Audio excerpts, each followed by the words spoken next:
Welcome back to Push to Talk. Today we're joined by Garrett Hill, an old friend of mine, comedian, actor, businessman, dancer. Did I miss anything? No, you crushed it. Since the pandemic, it's been a little bit of a uh, chef status going on in my kitchen. That's Okay. new. That's fun. What do you cook? Um, Everything, man, everything. It started off a little bit like I always enjoyed cooking, but just being home all the time, it was like the only thing different I could do to like separate my day. Right. So I got real into it. So yeah, honestly, I love it all. I can cook one thing. It might be because Mhm. I'm Italian, but I can cook a really mean spaghetti and meatballs. And everybody's like, "Oh, like you're Italian, like there must be a secret sauce." Nah, it's Prego, and it's like the Yeah, Johnsonville sausages. I just chop them up and put them in there. So yeah. nothing special. It's But the yeah, classic.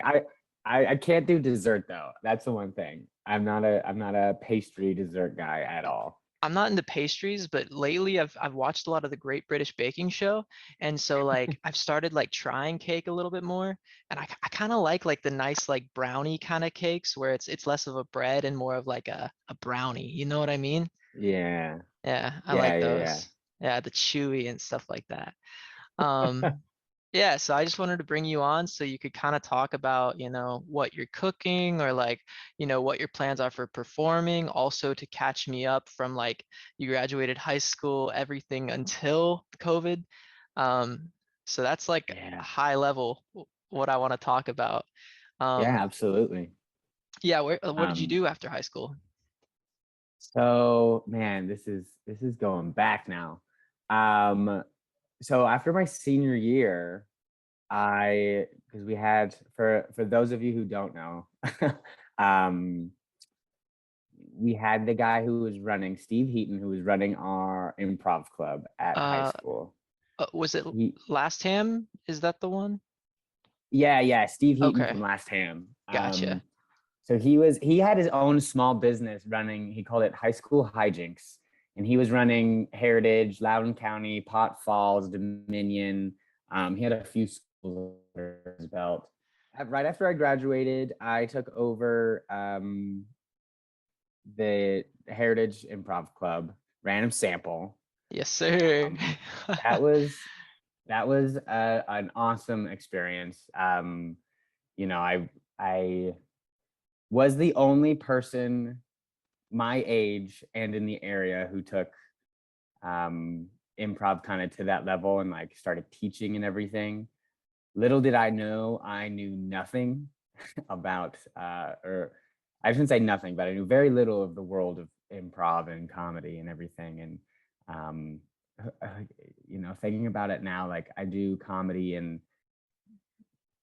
probably the biggest place in the world to do comedy and can barely like scratch $5 for doing a show. Yeah. And meanwhile, I was coaching back in Virginia after like just had turned 18, was getting paid like, you know, a couple hundred a show to Yeah. teach high schoolers, and I didn't know anything, you know, Right. just I just the thought you were the funniest guy in the world. Like random sample to me was the end all be all. I was like, I would have been on this team so bad. I don't even remember if I got to work with you at all or if my first year was with Alex Beard. I'm not sure. Do you remember? um I don't even remember. yeah, I have to think back to when I stopped coaching and when I left, because Alex Beard took over then, or there, but yeah, I can't remember how many I years I did it. I I think I feel did it like 2 years. I feel like I had 1 year with you, I think, Yeah, but you I had could to be have. wrong. Yeah, You because that had to was have. like I was like, oh, I want to be on the improv team so bad. It was like a dream. I thought it was the coolest thing. Um, but yeah, so okay, you Yeah. started by teaching. So I did that for a while. That taught me a lot because it was one thing to, have, be taught and like rely on your own instincts, but when you're trying to pass that off, that's a whole different other ball game. And Yeah, not to say that like I had the answers or anything, but it was figuring out how to unlock other people's potential without having like they had very different skill sets than me. They had very different avenues of comedy, very different senses of humor, all which like are beautifully appreciated. But I knew how to unlock the secrets for me. Yeah. Understanding how to unlock it for other people was a huge hurdle for a while. And like Um, anybody who's anybody shows up at improv auditions, and like you have to be such a good gauge of like, can this person be funny? Are they just like not having a good day? And sometimes you just yeah, find those like hidden stones. So I can't imagine like trying to sift through everybody, you know? it was so tough, and especially for the high school auditions when it got as big as it did.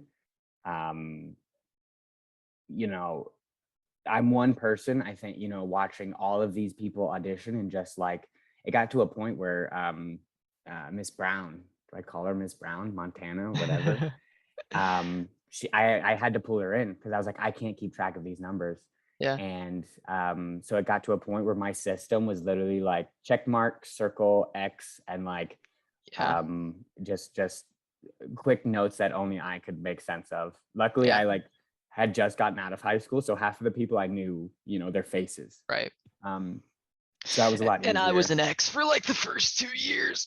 I don't think I was taken over then. Yeah, probably not. I don't remember. We But we also took it so seriously, oh thinking yeah. back to it, I mean, Heritage was like the end all be all for theater, comedy. I mean, everything. We were so good at it, you know?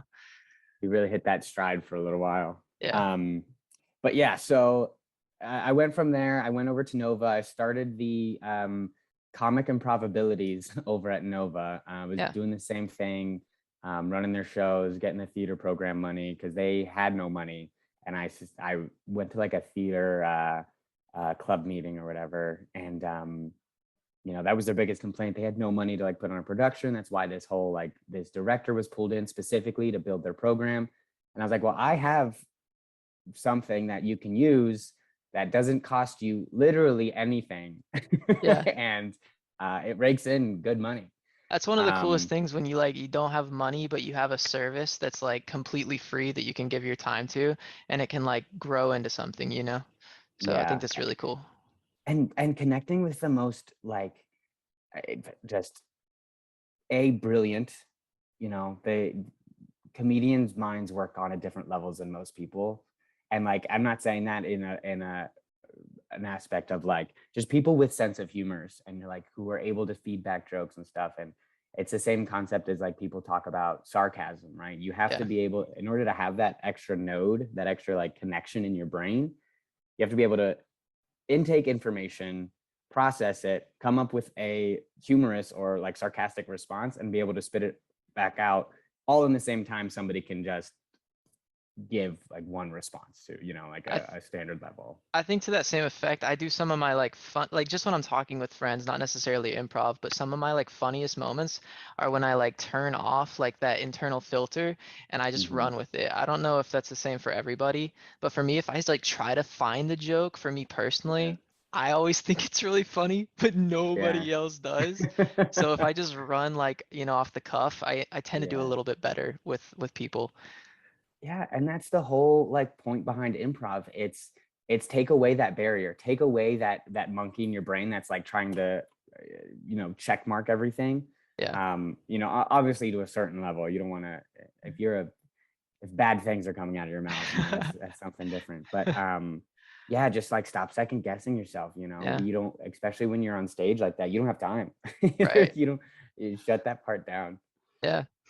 I remember I would always bring all my friends like Jensen. I don't know if you remember Jensen and like another guy named Mhm. Thomas. I would always be like, "Oh, Last Sam Standing's doing a show at Piedmont. Like we got to go see him."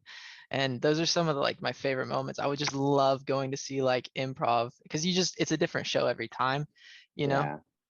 And we got super lucky having Steve really evolve that in our area, Mhm. because like anywhere outside, nobody, like the fact that I was the only guy my age taking it seriously and doing it, there was no competition. As Yeah. soon as I graduated, I shouldn't say there was no competition, because like we grew up with some hilarious people, some that I even know who like went on to do comedy and moved to Chicago and stuff. But um for me to have made it where I did at my age, what is like talking to people now in Chicago, they're like, you were getting paid to do comedy at 18. I was- Yeah. Nobody else was doing it, man. Yeah. You know, I And found you've this always one loved it niche. too. Oh yeah. And Yeah. yeah, that was the backside to it, because it was like, we had like Jack Martin. He hilarious guy. He's out in California now, and but the difference is like I found out I wanted to do comedy for the rest of my life in some capacity. Like I was so motivated. And other people were like, yeah, this was a fun hobby I did. Now I got to Yeah. go to college. Yeah. And that's usually what it ends up being for a lot of people is just like a fun hobby, you know? And Mhm. I feel like unfortunately, like you and I talked about this a little bit the other day, but like I feel like COVID has kind of made people make theater or performance in general their hobby because they're like, well, you know, I got to do this anyway, and then they see, okay, maybe this is better for me for longevity reasons, and so then they kind of like discard some of their passion for theater or performance in general, which I think is really sad, personally. Yeah. I've been, kind of conflicted with like this just content in general. Yeah. Because I think having been locked down, people kind of sunk into social media a little bit more.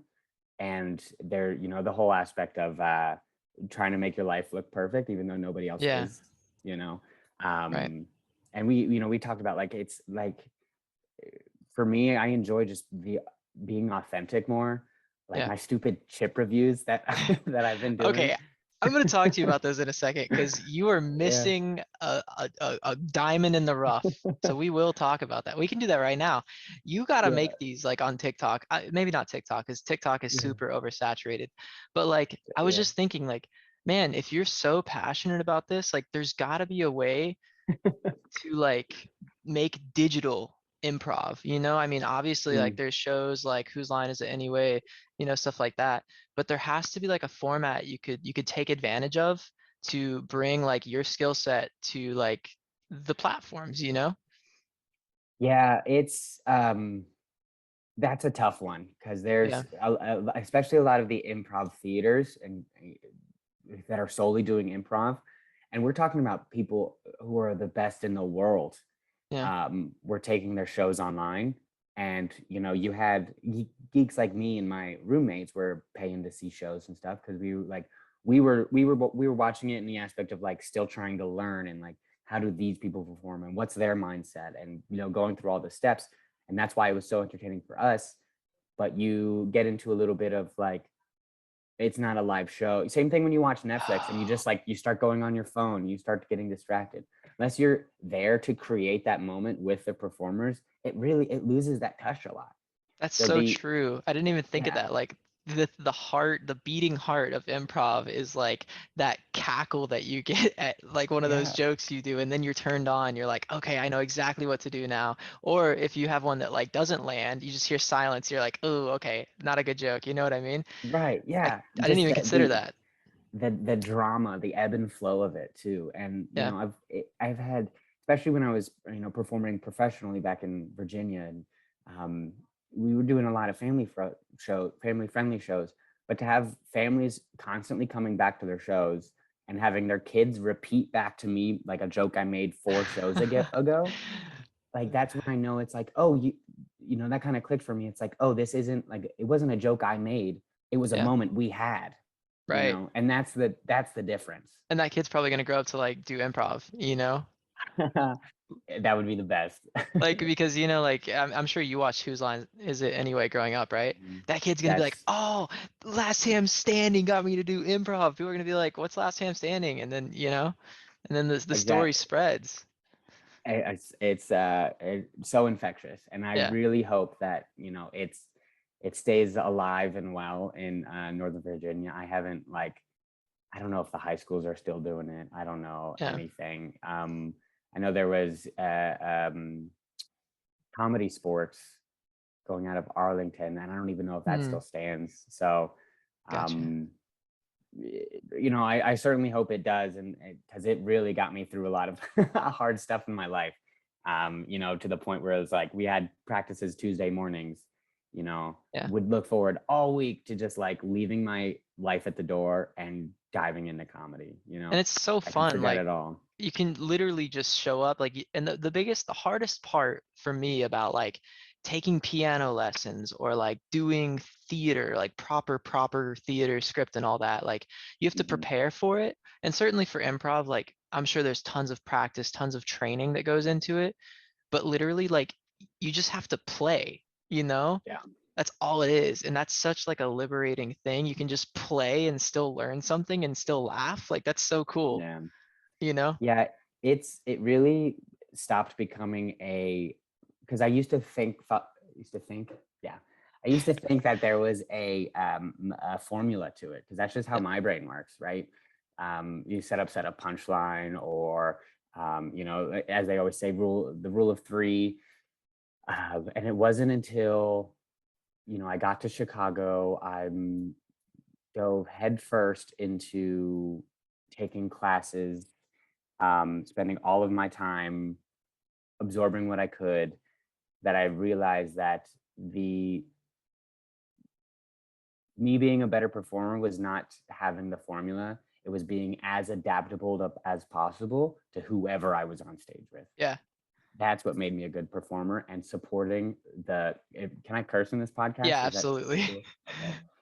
Just supporting the fuck out of like whoever is on stage with me. And it didn't matter if they were, a, you know, objectively like just a terrible performer, whether that was Yeah, like the stage presence or anything, or if they were shy, or just not funny in general. That's not my job. My job is to support whatever ideas they have and just run with it. Like it's the best thing that's ever happened on this planet. yeah, That's what made me, that's when I started realizing, like, unlocking those secret chests and being like, okay, like this is how the professionals do it. The right. difference is they're on stage with other professionals. You know what I Yeah. mean? Oh, I feel um like the key thing that, like, makes it work, even in this podcast, like, not this one particularly, but, like, podcasts in general, I think mhm, there's a power to realizing, like, how to listen, right? Because, like, as people, we just wanna talk about ourselves all the time, but I feel like right. if I just sat there and listened to what you were saying and I would just responded naturally, same with improv, like, that will give you the best result, I feel like, as opposed to having, like, what you wanna say and trying to force it in that particular moment, like, just accept, right? That's such a big part of it. You can tell, even in Yeah. daily conversation. I'm still a full, I've said this back since high school. I'm still such a firm believer that improv is life. If you are alive, you can do improv, because that's Yeah, the only way. You don't know what's going to happen throughout the day. You have to make it, right? that's so true. And Oh my but like gosh. right? So, but you can, this is where I get meta. Yeah, Um, but you can even tell in conversation when you're talking with somebody and like, trying to have tell a story or whatever. And you can tell the difference between somebody who's actually intrigued and listening to your story and like making eye contact and like excited about yeah, it, versus the person who's like kind of faking it and just waiting for you to finish so they can say a story that's kind of related. yeah, And, that's exactly. huge difference, and like Note to body language self, and everything. don't show that Garrett that I'm not listening. Next time I'm with Uh, him, just be careful. but it's just, it's like I've gotten so in tune with just like trying to really read people's body language, Yeah, and connecting with them, because that's what helped me the most on stage.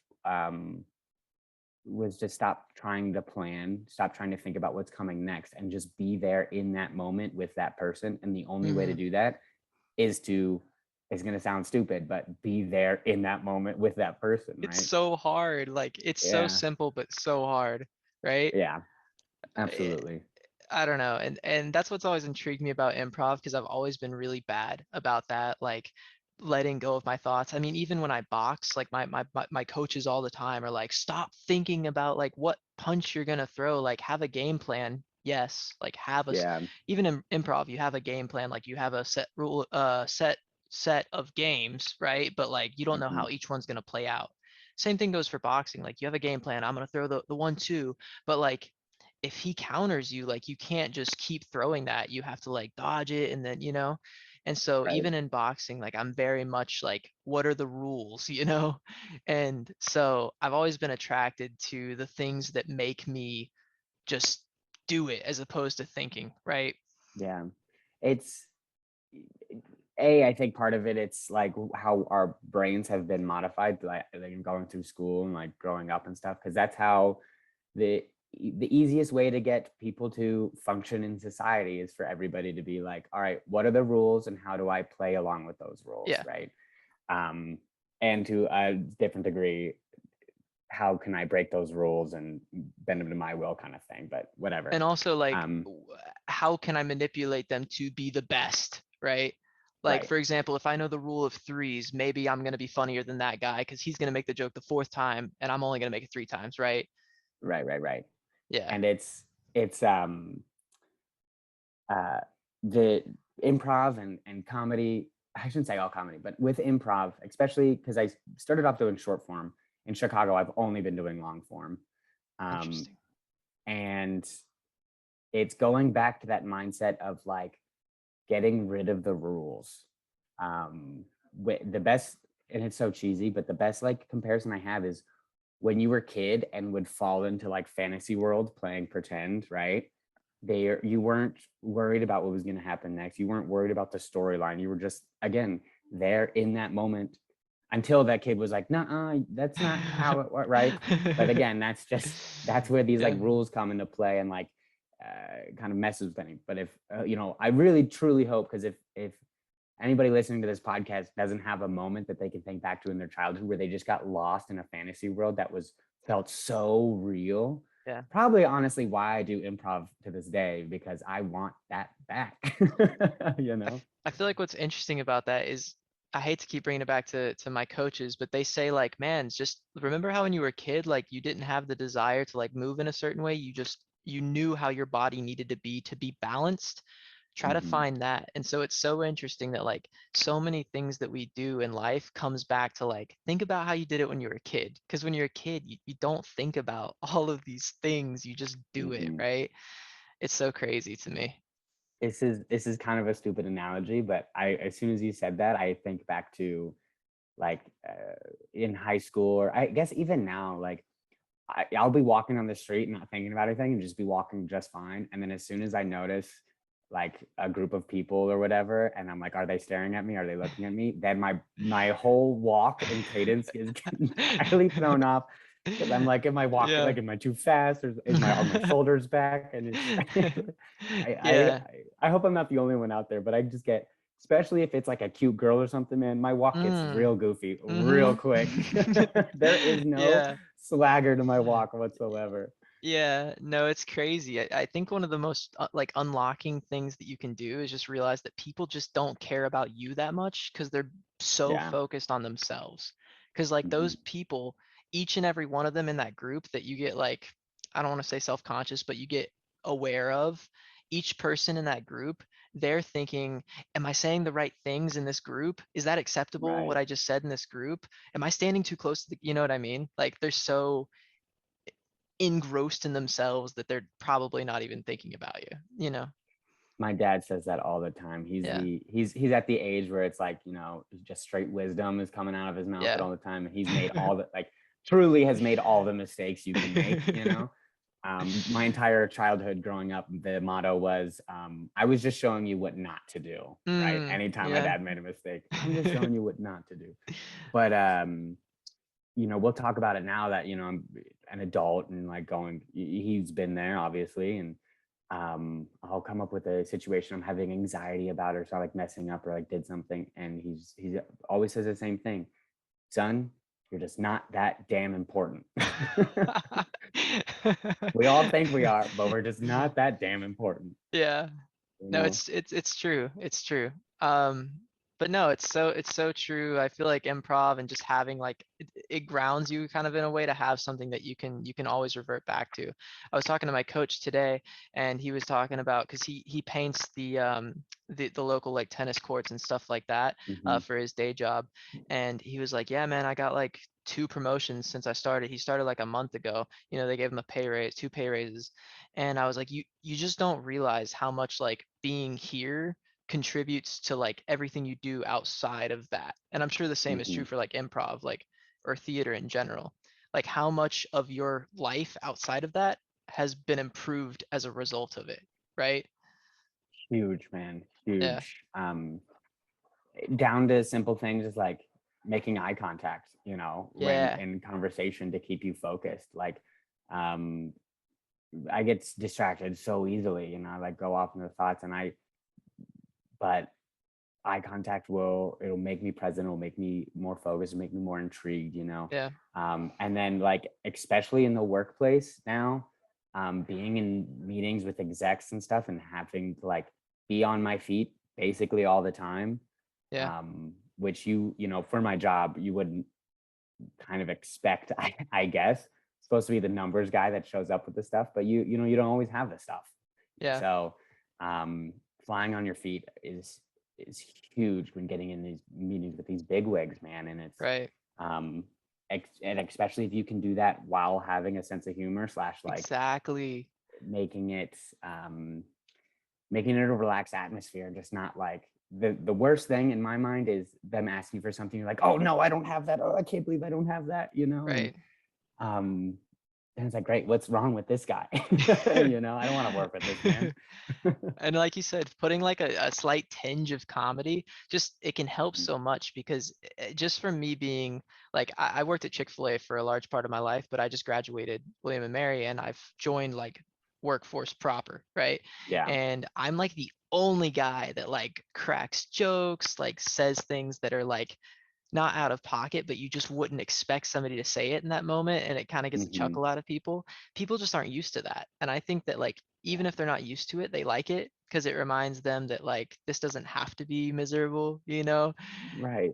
And so I respect and I identify with what you're saying, like just being funny, even if it's a small joke, like it just makes your day better. It makes everybody's day better involved, Yeah. you know? And the things I say at work are like the worst too, man. I mean, I'm in finance and like corporate finance. You can't get much out of that, but just getting somebody like a light little chuckle or whatever, I'm like, Yeah. boom, that's it. Hmm. That's my gold for the day. And then sometimes you're presenting a demo for the client, myself. I'm like, Yeah, yeah, yeah. here's this front end application that I've built. And I like crack a small joke. There's like 40 people in this meeting, like mandatory mic unmuted or whatever. No laughs. I'm like, Yeah. all right, let's move on with the demo. Yeah. You know? Yeah. So that was rough. So tell me about Chicago. You obviously moved to Chicago. I know that the pandemic happened. But Yeah. what luck have you had? What trouble have you had? Tell me all of Um, it. yeah, the timing was wild. So I moved up here September of 2018, right after after I graduated. I stayed at home and like saved up some money and stuff. And for those who don't know me and listening, I should do the little background here. I've been talking about moving to Chicago since like freshman year of college. Maybe even before that. It is like that was my motivation to get through college. Almost dropped out to just move to Chicago. I did a intensive comedy course out here for 5 weeks, I think, right after my freshman year in college. Came home and said, "Mom, I'm dropping out of school." And my mom is this badass woman from Possum Grape, Arkansas. And she said, "Hell no, you're not." And we got into a little bit because I paid my own way through school, and I was like, "You haven't, like, I'm gonna go live out of my car in Chicago." Like, that's probably the happiest I've ever been. Um, up until that time, and I say that, but I was running off emotions and stuff, and but yeah, luckily she talked me out of it because I just don't know where I would be if she didn't, especially now through the pandemic. I have kind of Um, that same thing. I was like, Dad, I want to do this. And he's like, Nope, you're gonna stay studying computer science. So glad he made me. yeah, You know? oh yeah. Yeah, it's been good. It's like tough, a little part of me inside has to die because Yeah. it's um otherwise it would. And I even had one of the professional performers I was performing with back in Virginia, and she said, "No, drop out of school." She was like, Yeah. "You won't have the motivation otherwise."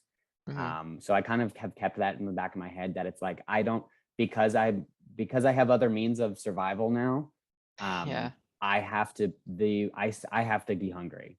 I have Yeah. to force that hunger, Right. which did work out. I moved up here actually, oddly enough, just no plans, just how life works. My dad ended up living like an hour and a half outside of the city about a year before I moved up. And so I was like, that's tight. I'm going to go live on your couch when I get there. I saved up some money, came out here, lived with Pops and my stepmom for a little while. And then moved into the city. So I've been in Chicago proper for 2 years now. We interrupt this program to bring to you our sponsors. Thank you, Monster Energy, for sponsoring this episode. For 0 sugar and 10 calories, you get a lot of good energy that keeps you going throughout the day. Let me tell you, I have about 3 of these a day. We don't recommend having 3 of these a day. I personally do. As somebody that works 8 hours a day in front of the computer and then has to go box for 3 hours, it's good to have a nice little pick-me-up. So we recommend Monster Energy as your energy drink of choice. Thank you, and back to the program. But I've been in Illinois in general for 3. And yeah, it's my place, man. You know, comedy aside, and that was like a big thing of the pandemic taught me. And you know, everybody's got their lessons, blah blah blah. But I shouldn't blah blah blah it, but you know, Yeah, I just feel like everybody's on repeat at this you're just point. not You that have like important. yeah, you have 2 types of people, right? And it's like the people who are like, how could anybody like the pandemic? And then you have the people who are like, well, you know, the pandemic has taught me so much, you know what I mean? Yeah, Not to say either's right or wrong, but I hate to be just another record on repeat. right. But for me, it was the pandemic hit, you know, comedy stopped. Um, and I went home for 4 months, you know, March through whatever. And I came back to Chicago, and when I first drove up here, I cried on the way into Chicago, like as I saw the city. And secondly, when I landed or when I drove back from the pandemic and like got to my house, same shit. And I was like, just made me realize like this is where I want to be, right? Yeah, Fuck the comedy, everything else, like, you know, work, whatever. I love being here down to its core. And that was like a huge relief for me because I was fighting with that for so long. I thought the only reason I was here was for comedy. yeah, And so, you know, all my family's back home and all my friends are back home, and back home meaning Virginia. yeah. um, Isn't that and hard? Because all my family's in Tennessee. It's so hard being away yeah, from like that. and I've got 2 little nephews now, man. Yeah, They're my, you know, out of everybody, it rips me up every day. They give yeah. me, you know, one's old enough to like FaceTime call me now, and he calls Hmm. me Uncle Pooker for short. Um, and he's like, Pooker, where are you? And I'm like, oh, I'm in Chicago, Right, bud. And he's like, oh, you come over, we can play together. And I'm like, I wish, dude. man. It even talking about it, it truly just rips my heart out. Yeah, But I also have to check in with myself because I was not happy in Northern Virginia. yeah, Um, I went through a couple lows there, being there, and you don't have to say, you know, life isn't up all the time, and I don't think it right. should be for anybody. If you are, good for you, but I'm not going to convince myself I need to be happy all the time because I can't Right. be. But yeah, so just the people and the environment is what killed me, and when it comes down Yeah. to it, I just love the people here, man. Yeah, I This need is to find something like that because I'm in Colonial Williamsburg right now. Of course, it's a yeah. college town, but like I kind of feel weird hanging out with like college kids now that I'm like graduated, you know? Yeah. And I need to like as soon as I pay off like my student loans, I just want to make some crazy move. I was talking about this on the last podcast. Like I either want to move to like New York, LA, or like straight up just motorcycle across the country or just something Hmm. crazy. You know what I mean? If you're working from home, man, buy an RV. That's true. Yeah, that's That true. would be my dream, honestly. I would hop in an RV and just travel and work. Yeah. Man, I know so many people that are in Chicago right now. Um, I think I have this really vivid memory. I could have just made it up, could have been a fever dream, Hmm. but I feel like I've seen a Snapchat story of you getting a pizza when it was snowing and you were biking back with this pizza. um, you're close. Yeah, I that was a real recent one. It was this last February. And every year it gets down into like negative degrees for a little while. First year I moved up here, we had the Arctic freeze or something like I think it was yeah, I Arctic remember what freeze. you're We'll just call talking it about. that. Yeah. And it was so cold, like I'm talking negative 20 degrees. Oh It my. was so cold. I walked outside and I like my beard was instantly frozen. Like crystals hanging off of it. It was wild. So yeah, weather here is pretty fun. But there's a pizza place right down the street, and I was walking back with my pizza. Um, and I, not gonna lie, had gotten pretty stoned before this. And so I'm walking back and I was like, dude, I have to run. It's too cold. This pizza's gonna get cold. And so I was like, oh wait, no, this is beautiful because there's no cars on the road. It's snowing like crazy. And so I pulled out my phone, took a Snapchat, and started playing the Krusty Krab pizza is the pizza. And then I put that Snapchat filter on it that was Yeah, says like -5 degrees. right. Just like running through the streets of Chicago with this pizza, Krusty Krab pizza. What's crazy is you Oh. said is a pizza place like right down the road, but for whatever reason in my memory, like you had to go like 50 miles with this pizza. I don't know why. That's just how I remember it. Yeah, that's a fever dream because there is pizza on every corner here, man. What style of pizza do they have there? Like what's Chicago's like standard pizza style? So we have deep dish, but Oh if yeah, you yeah. that's like the big thing. But if you talk to most people who are here, deep dish is a treat, not like a Sunday Mm, pizza, Sunday mm-hmm. hungover pizza or whatever. Deep dish is like you have friends in town or like you're having like a big party or something and you want to Yeah. get a deep dish. Do you like deep Now there dish? I do, but Okay. it's like it is truly acid reflux in a box, man. Most people call it a lasagna rather than pizza, Right? which I can't. Fair. Yeah, it's so fair.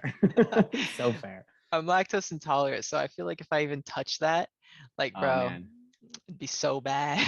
it'll be game over for you, I man. asked for Game light over. cheese on all my extra light cheese on all my pizza, man. We're talking like just a sprinkle, you know? Yeah, yeah, yeah. Hold it in your hand and sneeze. That's what I need. Exactly. Okay, so cool. And things are starting to open back up yet or no? Yeah, so that's the big moment I'm at. I'm also fighting a little bit with because I haven't acted in so long, and that was such a big part of my life in high school. Um, I just dove so deep into comedy that I was like, I don't want to do anything else. After having some time to reflect and everything, I was like, man, I felt like I was pretty good at acting. Um, that being said, I was like the only dude in my grade who was doing it. So again, it was just this another one of those things where it's like, was I good or was I just the only one? You know. Right. Yeah. And then, but yeah, I really enjoyed acting. So I'm trying to get into sketch a little bit. Oh, yeah. Um, the tough part with sketch here is um usually to be in sketches you have to write sketches. Oh, okay. You can but if you are going to act in sketches usually it's like yeah, I went to school for acting, so this is why you're going to Okay. let me be your actor. If you want to act Interesting. in sketches it's like, yeah, I wrote this sketch so I'm going to perform in it Yeah. kind of thing. Do you have to be Luckily, like famous or like well known in the space to like write sketches and no? no, I mean, I'm saying this all like pre-pandemic. I Things aren't at that level now to like gauge it, but um there's so many opportunities here. You just have to get off the couch, truly. Okay. You there's sketch writing classes. Second City is mostly improv to sketch, so you can meet people through that.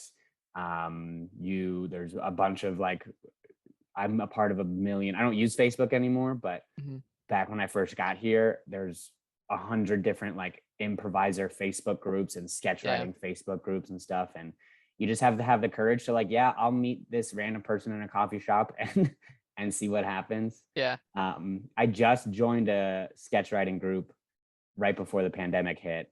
And then so we like started writing and then Because IO Theater, the theater that I was performing out of, or took classes through and started performing at and stuff, um, they had a different program, and I forget the name of the program, but basically they had, um, let's say 6 different sketch writing teams, and then all of the teams they had rental camera equipment for you.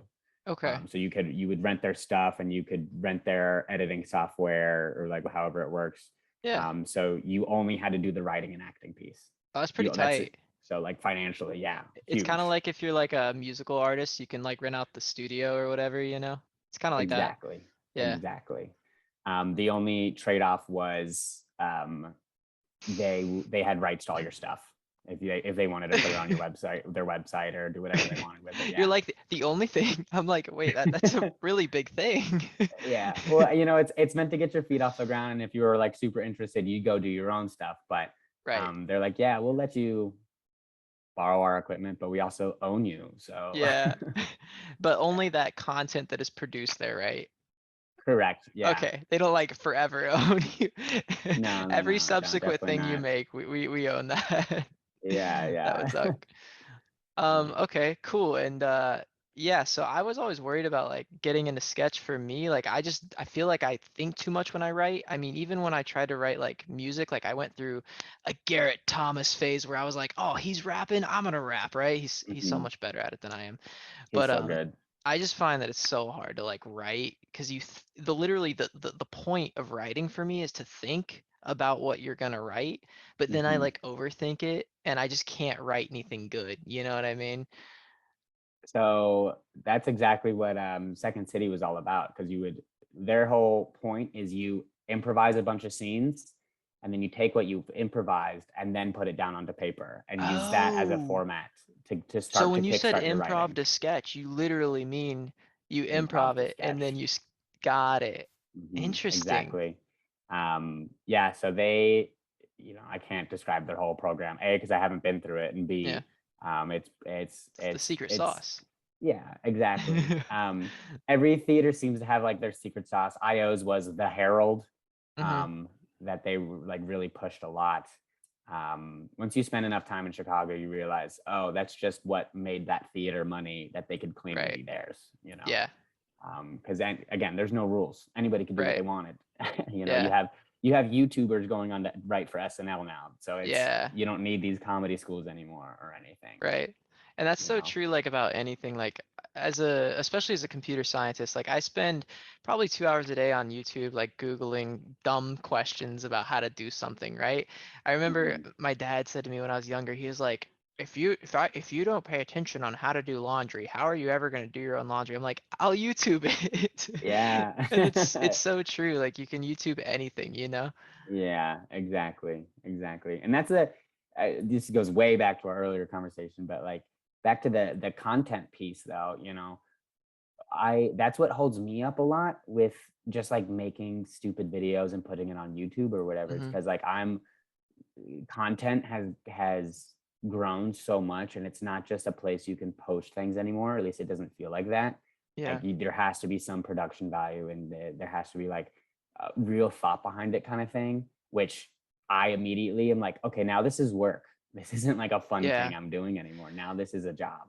Well, so I feel you're definitely right, right? Like Yeah. I was watching this dude the other day, he was talking about this. He's like, if you don't have like a large amount of lighting in the correct way, you're gonna lose 25% retention rate. If you don't start out with something interesting, you're gonna lose 25%, whatever it may be. But like all of that's true, but I feel like it's only true for so long, right? So like, let's say you upload whatever you want just to YouTube or to TikTok or whatever. Like yeah, maybe you'll miss those like fake fans, so to speak, that aren't staying for the retention, they aren't staying for this. But at the end of the day, like what yours has that a lot of people's would not have is one, the substance, but also two, like the passion for what you're doing. As a brief example, I had this big idea last Christmas. I was like, oh, I'm going to make it my goal that before the new year, I'm going to get one viral TikTok because it's easy to get a viral TikTok, right? I Hmm. tried so hard to do things that I just wasn't. I was doing things that just weren't me. and like it just didn't happen. And I feel like if I had just done things that I was interested in or that I thought was funny, like I would have had so much more success. So I guess Yeah. what I'm saying is like I feel like you can do what you're trying to do, and I feel like you should. Even your chip reviews, like Yeah, yeah, yeah. literally a minute of my day is absolutely made by listening to what you think about keto barbecue and onion rings or something. You know what I Yeah, mean? yeah. So Well, and like that was just do like what part you of it want, man. too. I have had people be like, "Yo, put this on TikTok or like start a YouTube channel for this," and I'm like, "No, I love how low stakes it is. It's only for my Instagram followers. I'm at the point with Instagram that if like unfollow me, please. Like, Yeah, you know what I mean? right. I'm not, social media isn't like my huge thing anymore. It's not what it used Yeah, to be for me. Um, so, and that's what's great about just like having low stakes and just making yeah. it easy because I don't want to think about it. I just want to be able to do it, knock it out, and have fun doing it. Well, just like the improv to sketch, I know you've got a million and one things going on, but I would like to challenge you to just like improv to sketch, think about like some form of content creation in the sense of like you do something that you're gonna do anyway. So you may as well record it. Even if like one night you're practicing improv, I don't know how somebody does that alone or if you do it with friends, I don't know what you do, but just like record that. You're doing it, It's you may as well, right? it's just a lot of zip zap zop in the mirror. That's Do that's what's it. been getting me too. Record it. That's hilarious. I would watch that. I would watch it. I would, 100%. Yeah. So I challenge you to do that because the whole All reason right. I started this, one, it's good for my soul, like I had mentioned, but two, Yeah. I was watching Gary Vee. He was doing like a presentation saying like we have more computing power in our pockets than JFK had to run a whole country. And if you're not uploading to Twitter or YouTube or Instagram, like you're just missing the point. And like that's really harsh, but I was like, that's so true. Like I don't really have something that I'm dying to say to the world, but I Hmm. know I have something that I could be saying. And I feel like that's even more so true for you because this podcast is just because I want to do it. But you have a serious talent. And like, even if you're not in the mood to like devise something and to film it and like put all this production value on it, just film yourself practicing and upload it because Yeah. I think you'd have a lot of success doing it personally, you Well, at know? least I know I've got one supporter. So if I Oh, if till I the do day start I a, die, man. oh, I appreciate that, man. Yeah, Yeah, it's I don't know. I always go back and forth with it because I love, bottom line, I just love making people laugh and making people forget about their day. Like it's not about the fame for me. It's knowing that one person was able to forget about all the tragedy for 30 seconds, right. that's why I do it, Yeah. truly. Um, it's what it's been my motivation for a long time, kind of thing. I'm always the person that if somebody's having a bad day, like, you know, yeah, I'll be there for you and stuff too. But if I can turn that around, you know, then that's my day. Well, you the know. interesting thing that like, and I don't mean to harp on it, it's just I truly believe in you. I have since day one. But like a lot, like the trend is becoming that when people are having a bad day, I feel like this is true. I could just be making this up, but people Hmm. aren't the majority of people aren't going to like movie theaters anymore. They aren't going to comedy shows. They aren't going to theaters in general, like play theaters or whatever. Hmm. They're going to TikTok. They're going to YouTube. They need that dopamine of like the algorithm knows what I want kind of thing. And Yeah. if somebody's having a bad day and they found a video of you playing zip zap zop with yourself, they'd be like, "What is zip zap zop?" First of all, and then they see this Yeah. dude like manically doing that in a mirror. I promise you, it would brighten their day. So just consider it. Yeah. Sleep on it. I'll sleep on it. I'll let you Okay. know. I'll let you know Okay. what happens for sure. And share with Um, me if you do make anything. I would love to, I would love to have my day made. Yeah, there's just been random things recently that have been like kind of popping up out of the blue. Improv is starting back up here, but it's like a weird thing of, do I want to? And I'm gonna kind of make this a disclaimer too. There's a couple things I should probably say. One is like, do I want to perform in a mask? Right. Yeah. My comedy specifically is so physical and Yeah. expression on my face. You've seen me perform like 100%. this. This Yeah. is the moneymaker. And so with a mask on, that's, I guess it could challenge me to that another level, because there is a mask mandate in Chicago right now. Yeah. So that's like, well, okay, do I want to go back to that, or do I want to give it a little bit longer and whatnot? And then the other side piece of the puzzle, and this is above everything else that we've talked about. This is something that I definitely want to hit on, but there's been a huge disparity in the comedy scene since like the dawn of improv and comedy. Mhm. There, back when the George Floyd riots were happening and stuff, that that unearthed a lot of things that people should have been looking out for a long time ago. Mhm. And I will say this: I'm obviously, being a straight white guy, uh, definitely not the most in tune. Probably shouldn't be the guy like really talking about it and like giving the opinion about it. But while I have this voice, I'm going to Mhm. encourage people to look into it and view it, because there was so much gatekeeping going on for the longest time. It Mhm. was entirely straight white male dominated. Shout out to all of the women who have made it in the comedy world. I don't know how they Yeah. did. Um, it's that, in my eyes, that takes so much more than anything else, to just having that white privilege just kind of handed to you on the stage and everything, Right. and just making your way through the ranks that way. So um, but a lot of these people were starting to share their stories about how these theaters were shutting them down because of the color of their skin, or how they identified, and all these things. And Yeah. so there, the hope is that a lot of these theaters, and it's not all of them, Mhm. honestly, the bigger ones were the worst. um, but I don't want to. There's got to be a lot of change before like I seriously figure out what's going on and like get back into it and stuff. I want Yeah. to be a part of the positive change and not like contribute to, every improv team here has Sure. 6 straight white dudes on it, right? Right. It's like, Yeah. that's, we need more diversity. We need a lot of things. So Yeah. if that means taking myself out of the picture for a little while, or like trying to support somebody else's voice over my own, then that's what is Yeah. going to happen. Well, then I'm gonna take this opportunity to say that that sounds like even more of a reason to go to the internet, because the thing that sucks Right. about those theaters is they're so like indoctrinate, I don't know, whatever it might be, they're so in their ways, and there's limited Hmm. space like you said, so they can only have this many members and they choose those members in a discriminatory way, so they're very limited. And so I think in this brief hiatus that you're doing, that you should give the internet a try. Also, the thing I wanted to say is that with the masks, I have no idea what it's like to perform in a mask, first of all, I'll say.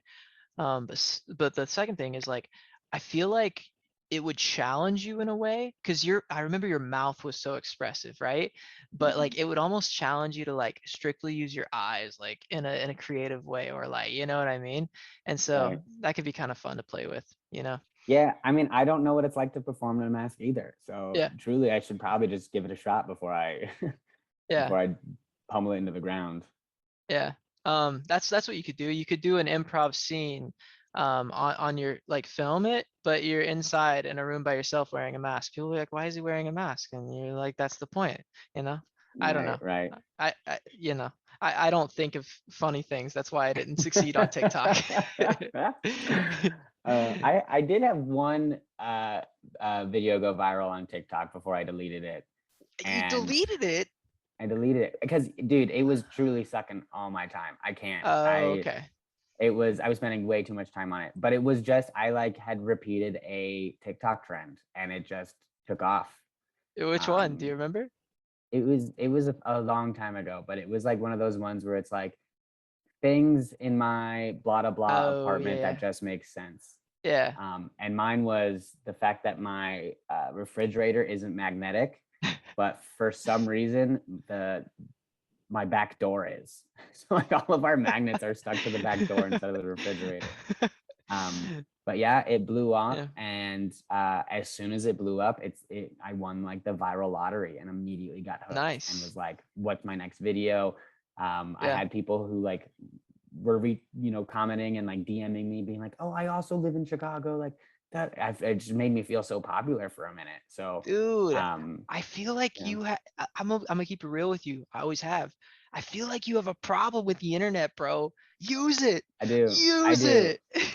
I do. It's just, and me and my roommates talk about this too, but I, I'm not speaking for everybody, but for me Mhm, personally, I have a tendency to A, care too much what other people think, and mhm. B, it's this whole thing of like, when you're on your phone and you're scrolling through TikTok, are you relaxing or are you just disassociating from Yeah, the world, it's right? huge. That's So a good question. yeah, so I've been trying, and honestly, my roommates have been huge help with me on for this. But I've been trying to make make making my time intentional rather Mhm. than just like opening my phone, Okay. um, which for my mental health also has been. And as Right. I'm getting older and stuff too, it's I don't have time to keep up with all this stuff. I don't want to keep up with all this stuff, but Yeah.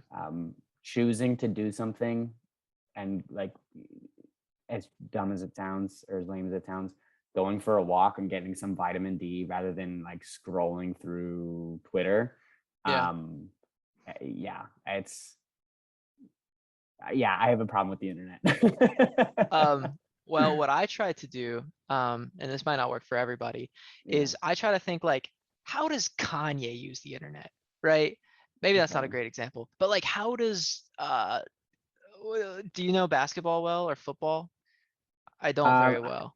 it depends on who you're talking Okay, about. well, think of the biggest player you know. Do you think that guy or girl is sitting on the internet thinking like, what is this video I put out? Like, how does that affect people? Or they're probably thinking about that, but they're not thinking about like the direct thing that the trolls have to say.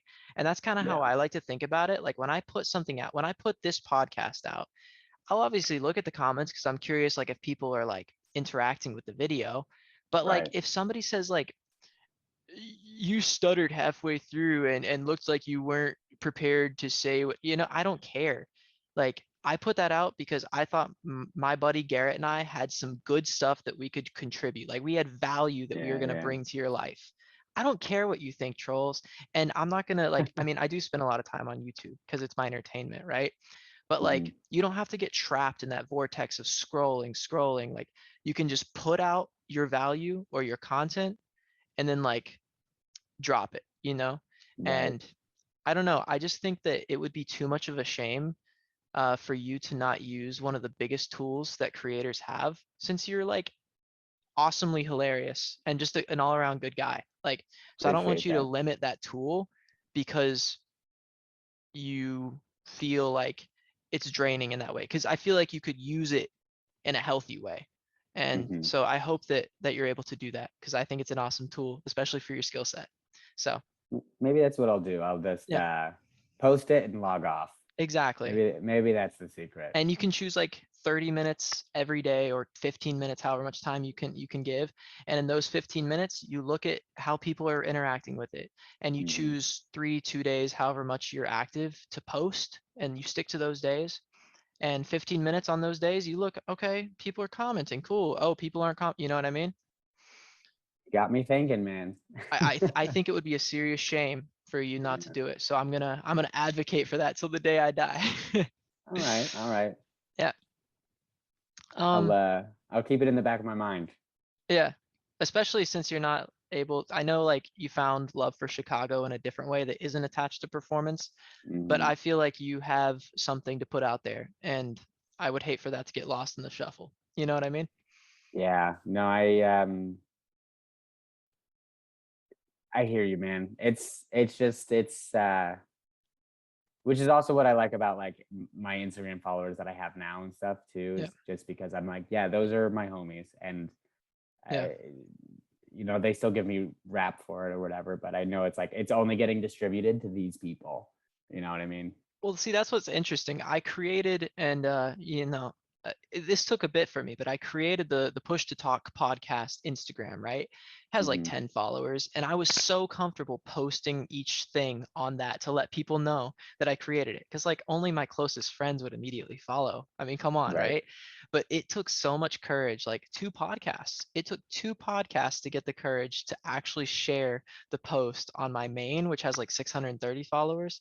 But when I Hmm. did it, it was so liberating. I was like, I spent time on this. I'm proud of it. And if people don't Yeah. like it, I think I lost like 10 followers after I posted it. If people are like unfollowing me directly for that, I don't want them to follow me. You know what I mean? Yeah. And then some of them came over. I think I have like 13 followers now. So yay. Yeah. You know? It's it's crazy to think about how much like, and I need to go back to my high school mindset because I was making commercials for our high school like announcements, and it Yeah. was just embarrassing the hell out of myself. Um, And that's how you and succeed on TikTok. yeah, and now I'm thinking about it more than I ever have. Yeah. You bring up some good points, man. I Yeah. maybe I'll dedicate like a month to I just putting challenge you. content out there. I Okay, challenge you. I'll think about it. Sleep on it. Let me know. Sleep on Keep me it. in the loop. Even if you decide not to do it, let me know that you decided Mhm. not to do that so that I can bother you until you do. Word, yeah, I can do Yeah. that. Okay. Well, I think I'm gonna call it here. Cool. Anything else that we need to talk about directly? Any questions for Um, me? Anything like that? really, I just want to like kind of one thing that I missed saying that I Yeah. definitely want everybody listening to hear is yeah, like if you're passionate about something, pursue it with your whole heart because it's not about the end, it's about the journey. And that's has been some of the my favorite moments in life has just been like making my way to Chicago and figuring out my way in Chicago and like figuring out this comedy thing. It wasn't getting to where I was or anything or like blowing up and being famous. It's this journey. And the second thing is uh get out of your hometown. If you've grown up and you've lived in the same place your whole life, go spend a year in New York City. Go spend a year, like just a year. You can pick up a job and like whatever. Corporate America doesn't care about you, so don't care about them. Go get a job for a year and ditch it and go back to wherever you need to be. You need to have a year by yourself where you're on your own devices and like in complete survival mode. It's really taught me who I am and everything. And college 100%. does that. College does that for a lot of people, but that's still kind of a safe environment. Oh, Um, 100%. so so that's my big thing I wanted to say. If you want to come Excellent. to Chicago, I've got a couch for you. I've got a couch for anybody. I might Hit take you me up up. on that, actually. Seriously. Where can they follow you? Obviously, I have millions and millions of viewers and listeners, and I was just curious where they could follow you. Yeah. So the OnlyFans is gonna be check out. uh, no, I really only use Instagram these days. Okay. So that's ghill19. I'm not private anymore, so if you can check out my trip review videos anytime I post them, if that's really piqued your interest, it has for a lot of people. Um, you know, and that's honestly the only really I use But Snapchat, but I'm not gonna give out my Snapchat for yeah, but you're gonna because be active on your Instagram this month, right? yep, I'm gonna be active on Instagram this Excellent. month. Who knows? I might even start making some more Instagram stories. Who knows? Okay. Might pop up a YouTube video. I'm feeling Okay. a little inspired. It's been a Yeah. while, so Well, drop them a yeah. follow. I'll put your at up in your little box so that they can also see that. Hell yeah. Man, I just want to say thank you for joining me today. It's been an awesome chat, man. Thanks for reaching out, man. It's been a while. It's been great to catch up. I'm glad Yes, to hear you're sir. doing good, and I'm honestly super excited to see who you've got on next and all the other interviews you're doing. Yes, sir. Absolutely. Yeah. All right, man. Well, I'm gonna call it for now. Thank you for viewing. All Thank right. you for listening. Take it easy, y'all.